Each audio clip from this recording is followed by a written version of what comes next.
Good morning, everyone. Today, we will discuss our website called Amora Aroma, which is a perfume showcase, ay product showcase. Yung pangalan po nito, hinango po sa apelido ko na Amora. So, place, play on words po na Amor, which means loves sa Spanish and Portuguese.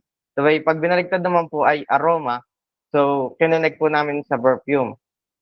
So, dito po, ayun po yung aming overview and ano, background po ng aming title. Yung mga pictures po nito, meron po tayong navigation. Sa homepage po, dito po yung welcome na para makita po nila homepage po to. So, dito po, yung pwede po silang maghanap ng smell or perfume na babagay po sa kanila. Bakit po nila pipiliin yung Aroma dahil po do'n sa premium quality po, yung mga gano'n po. Gumamit po tayo dito ng, ah, unlisted list. Dito naman po sa pangalan po, gumamit po tayo ng underline, U, saka italic, I po na tag. Dito naman po tayo sa product. Dito po, naka-grid po siya, naka-product grid po yung ating perfumes. So, pag may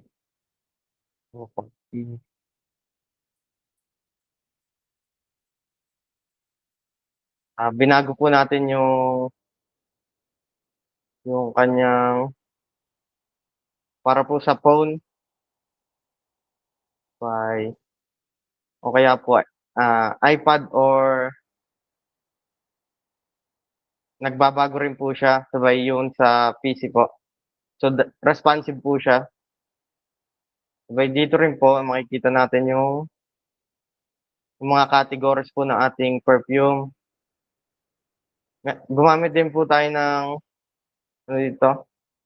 links para po parang mas madali po nilang makita kung ayaw po nilang gamitin yung navigation, kasi hindi po stick yung navigation natin. Dito naman po sa art story, yung about us po, saan po nanggaling yung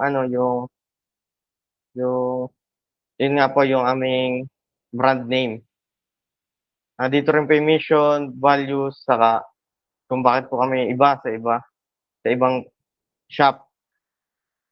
Sa contact naman po, dito kung paano ways po kung paano niyo po pupuntahan yung aming stores. So, ano lang po 'to, gawa-gawa lang. Yung contact po, yung email, saka social media. Nandito rin po kung mga madalas na tinatanong, frequently asked questions. Sa review naman po, gawa-gawa lang din po na review ng ibang customers. Tulad po nito, ito po ay naka-black coats na tag. Sa knob po ay naka-knob tag po tayo. Yung ano naman po, yung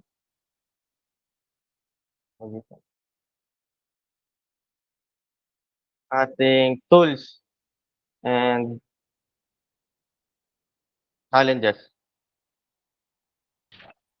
So yun, pag-usapan naman natin yung tools, ah, languages, saka challenges na mga kinaharap namin dito sa paggawa ng aming website. So alam naman natin sa tools is Visual Code lang naman yung ginamit namin as normally. Tapos we have sa languages yung HTML sa CSS. So yun lang naman yung ginamit namin dalawa dito. And sa challenges naman, siguro ang pinakamasasabi kong pinakamahirap na naisip namin dito is yung mismong pangalan ng perfume. Kasi sobrang dami ng pangalan na pwedeng mong makita or mahanap sa nowadays. And ngayon, yung pag-isip namin ng Amora Aroma is parang sobrang ganda niyang tugma. And yung meaning din kasi ng Amora is sobrang unique din talaga. So kung ba kaya napag-isipan na rin namin at that point na yun na lang din yung gamitin kasi parang mas catchy rin kasi siya pakinggan. And mas maganda talaga siyang pakinggan. Kumbaga sa ibang iba pa naming naisip, yun na talaga yung mismong fit na naisip namin. And ang isa pa siguro sa mga challenges na masasabi namin is yung mga paghahanap ng mga picture na pwede namin gamitin, yung mga catchy ang color, ang itsura.